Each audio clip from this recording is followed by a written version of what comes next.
আমি অয়ন আজকে তোমাদের জন্য আমি একটা ভিডিও নিয়ে এসেছি, যেটা হচ্ছে ওলা S1 প্রো। আজকের দিনে আমার একটা 5 মাস মানে 22শে ফেব্রুয়ারি আমার ডেলিভার হয়েছিল, তাহলে আমার জুলাই মাস অবধি মোটামুটি 5 মাস হয়েছে। তাহলে আজকের দিনে এটা আমার 5997 মানে 6000 কিলোমিটার কমপ্লিট হয়েছে। তাহলে 6000 কিলোমিটারের এবং 5 মান্থসের রিভিউ ভিডিও, যেখানে দেখো ফেব্রুয়ারি মাস মানে আমরা জানতে পারি যে শীতকালটা সেই মুহূর্তে শেষ হচ্ছে এবং পুরো গ্রীষ্মকাল চলেছে এবং এই বর্ষাকালের মধ্যে আমার গাড়ি চলছে।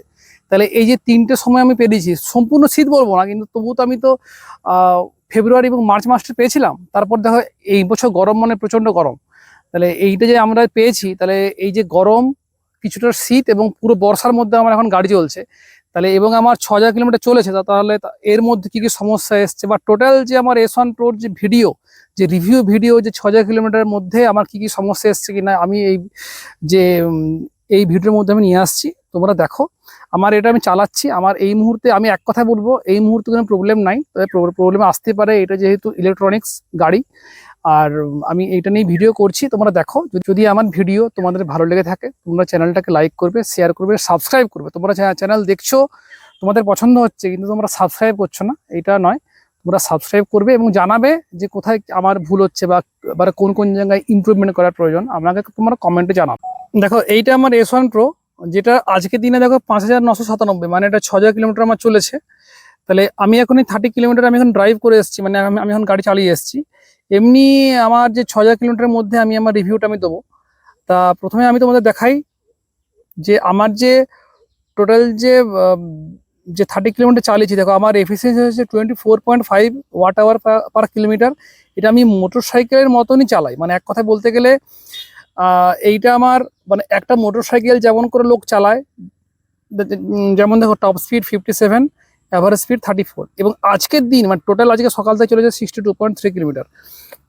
আর আমার যে এখন ব্যাটারি আছে 77%, সেখানে দেখো ইকোতে মানে আমি এটা আজকের দিন ইকোতে কত চালিয়েছি। ইকোতে দেখো মানে 400 মিটার গেছি, মানে 0.4 কিলোমিটার, নর্মালে গেছি 60 কিলোমিটার, স্পোর্টে 1.7, আর আমার মানে হাইপারটা আমি লক করে রেখেছি, তাহলে সেটা আমি আর বলছি না। আমি এটা মোটরসাইকেলের মতন করে চালাই। একটা মোটরসাইকেল মানে যখন যেমন ইচ্ছা স্পিডে চালানো হয় তেমনি করে চালাই। আর আমি ম্যাক্সিমাম সময় 45 থেকে 45 থেকে 50 কিলোমিটারের মধ্যে আমি এর স্পিডটা আমি রাখি। আর ভেহিকেল স্ট্যাটাসটা একবার দেখিয়ে দিই। এখন ব্যাটারি টেম্পারেচার হচ্ছে 35°C এবং মোটর টেম্পারেচার 35.9।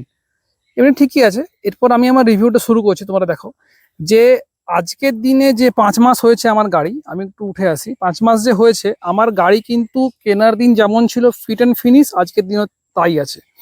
আমি পরে অ্যাক্সেসরিজটা লাগাই, কারণ অ্যাক্সেসরিজ ছাড়া গাড়ি রাখা সম্ভব না। তবে এইটাও ঠিক যে ওই অ্যাক্সেসরিজ লাগালে কিন্তু গাড়ির ওয়েট বাড়ে। এই অ্যাক্সেসরিজটা আমি কিনেছিলাম ফেভারিট অটো ব্র্যান্ডের। তা ভালো এমনি। এটা আমার দেখো বর্ষাকালে তো মানে এখন যে বর্ষাকাল, এখন মানে সবসময় আমার বলতে গেলে মানে গাড়ি ভিজছে বা এমনি জলও পড়ে থাকে। তাহলে মোর্চা কিন্তু হয়নি। গাড়ির বডির কোয়ালিটিও ভালো। গাড়ির যে এই যে টোটাল যে পেন্টেড পার্ট, মানে এই যে প্লাস্টিকগুলো, পেন্টেড পার্ট প্লাস্টিক বা এই যে পেন্টেড যে লোহার পার্টগুলো, এগুলো কিন্তু কোথাও মোর্চা হয়নি। এই যে সাসপেনশানে, এটা আমি আজকে সকালেই আমি জাস্ট এই সাসপেনশানের এই নিচটা আর এই ব্রেকটা আমি আজকে ধুলাম, কিন্তু কোথাও কোনো মোর্চা হয়নি। লোহার কোয়ালিটি যথেষ্ট ভালো। আমার ব্রেক শুতে একটু ইস্যু হয়েছিল, তবে ব্রেক শুটা একবার মানে ইসিতে নিয়ে গিয়ে ওরা 30 দিয়ে ঘষে দেয়, তাহলে কিন্তু আমার এটা কোনো সমস্যা আর ছিল না, মানে এই মুহূর্তে নাই।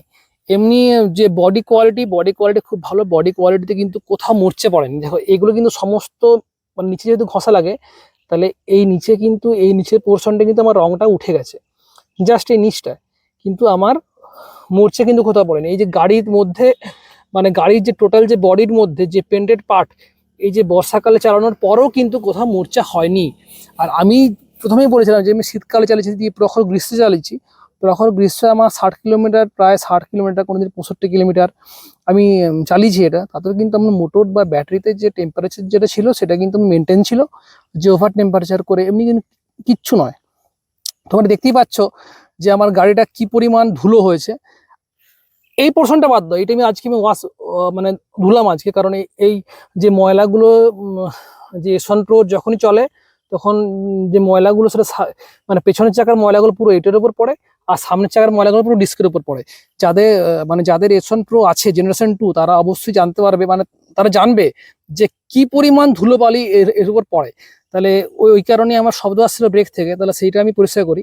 আর এমনি ওভারঅল ব্রেক বা এই যে সুইং আর্মে কিন্তু এখানে প্রপারলি মাঝে মধ্যে WD-40 এই ওপর থেকে দিতে হয়, কারণ যেহেতু এর রোলার বেয়ারিং আছে, রোলার বেয়ারিং এ এইটা তো খোলা সম্ভব নয়, তাহলে ওপর থেকে দিলে কিছু হলেও পায়। আর এমনি তোমার দেখাই এই পাশ থেকে একবার দেখো, এই যে আমার 6000 কিলোমিটারের মধ্যে কিন্তু এই যে টোটাল যে বডি কোয়ালিটির যে গ্যাপস, যে বলে যে বডির মধ্যে গ্যাপস আছে কি না, একদমই গ্যাপস নয়।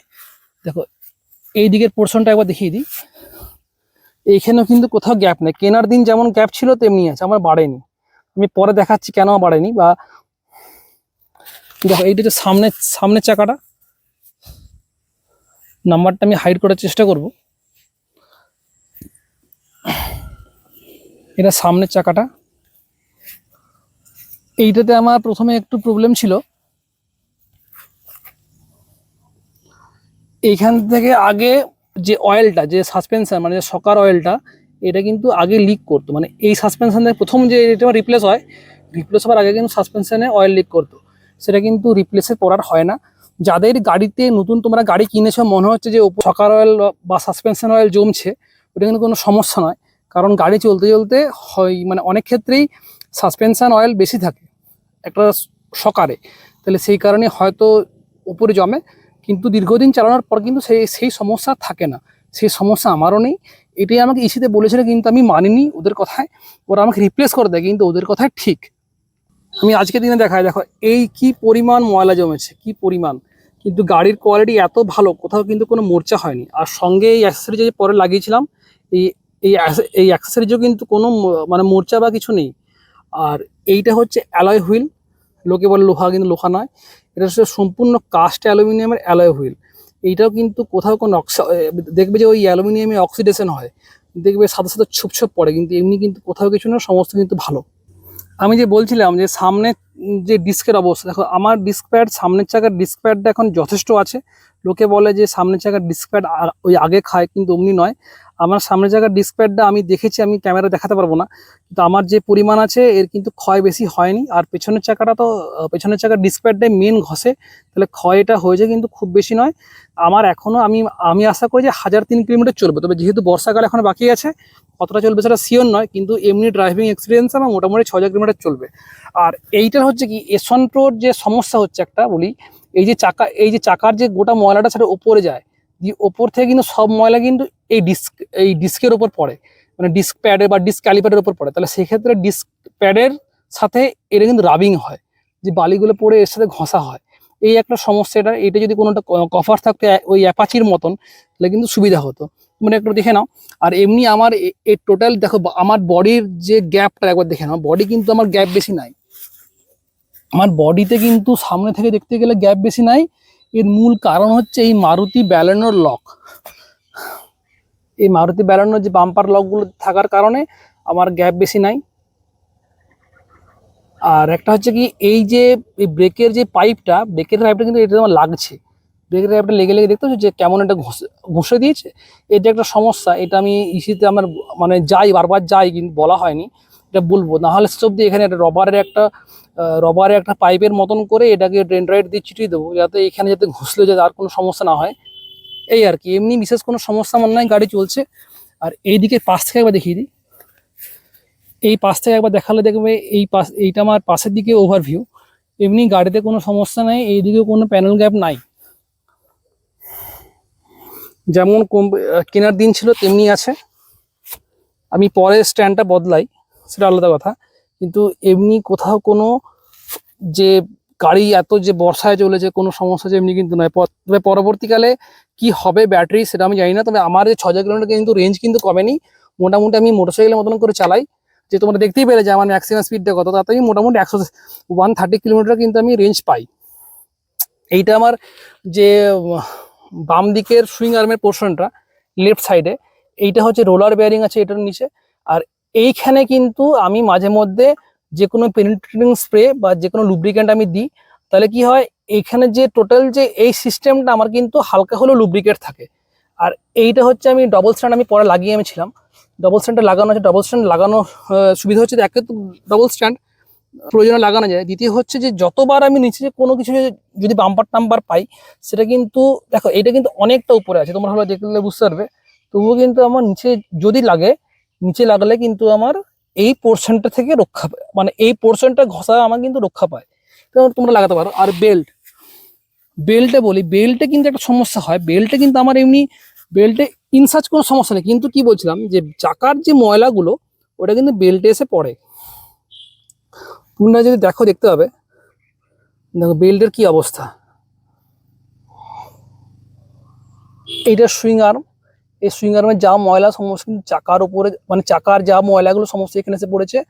আর এই যে নিচের পোর্শনে, এই যে বেল্টের এই নিচের পোর্শনটা কিন্তু ঢাকা, মানে এইটা কিন্তু এইটার প্লাস্টিকের পার্ট, এর নিচে বেল্ট আছে, ওপর থেকে কিন্তু কিছু ময়লা পড়ে না। কিন্তু এই চাকা যখন চলে, মানে গাড়ি যখন গড়ায়, তখন কিন্তু এই ছিটকা যে কাদাগুলো সেগুলো কিন্তু এইটার উপর পড়ে। এইটা একটা সমস্যা, এটার বেল্টে যদি ঢাকা হতো ভালো হতো। এমনি ওভারঅল কোনো সমস্যা আমি পাইনি, মানে বেল্টে যে এই জন্য কোনো সমস্যা ওই জন্য না, কিন্তু এটা যে কভার হতো ভালো হতো। এই বর্ষাকালে চলেছে, বর্ষাকালে পুরোপুরি গাড়ি চলছে, আমি তোমার দেখালাম। আর এইটা হচ্ছে এমসিইউতে জল লাগলো বা এগুলো সমস্ত ওয়াটারপ্রুফ, আপাতত কোনো সমস্যা নেই।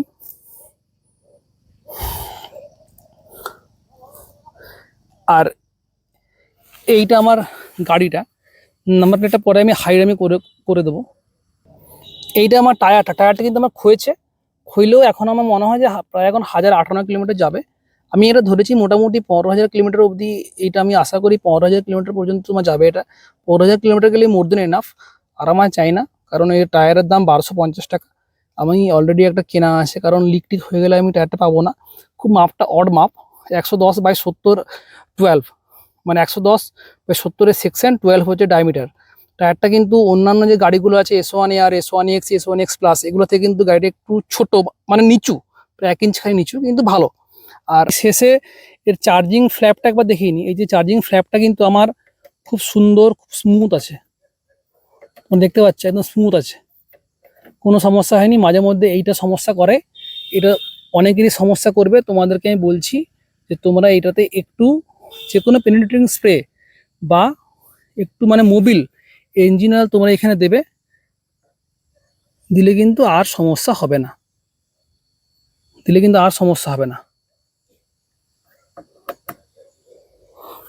আর সিট কোয়ালিটি আমার যেমন ছিল তেমনি আছে। সিটের লকটা একবার দেখিয়ে দিই। এটি হলো সিটের লক, মানে নিয়মিত লুব্রিক্যান্ট স্প্রে করি, তাহলে সেক্ষেত্রে দেখতে পাচ্ছি পুরো ময়লা হয়ে আছে, কিন্তু লুব্রিক্যান্ট না স্প্রে করলে কিন্তু হবে না, থাকবে না, লাগবে না, অনেক রকম সমস্যা করবে। ওই জন্য আমি স্প্রে করি, কিন্তু ময়লা হয়েছে, অবশ্যই ময়লা হয়েছে।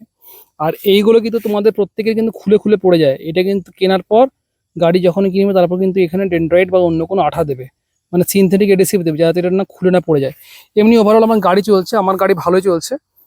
এখনও তো ব্যাটারি বা বিএমএস এর প্রবলেম হতেই পারে, ব্যাটারি প্রবলেম সাধারণত হয় না, বিএমএস প্রবলেমের জন্য ব্যাটারি প্রবলেম হয়।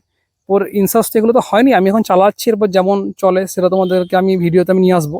আর শেষে বলে দিই, এই লুকিং গ্লাসগুলো কিন্তু আমার ভালোই আছে। লুকিং গ্লাসগুলো কিন্তু আমার ইনসার্চ কোনো সমস্যা নেই, এই লুকিং গ্লাসগুলো কিন্তু সমস্যা একদম শক্তপোক্ত ইন্ট্যাক্ট আছে। আর সুইচগুলো দেখিয়ে দিই, সুইচগুলো কিন্তু ভালো, এই যে সুইচগুলো কিন্তু কোনো সমস্যা হচ্ছে না।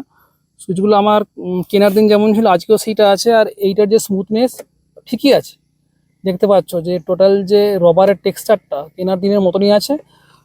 শক্ত হয়েছে কিনা আমি শিওর নয়, তবে মনে হয় শক্ত হয়নি। আর এইটাও সেই টেক্সচারটা প্রথম দিনের মতনই আছে। এমনি ওভারঅল গাড়ি ভালোই চলছে, খারাপ নয়। আর এইটা হচ্ছে কি পেছনে ব্রেকের লিভার, যেটা কম্বি ব্রেক।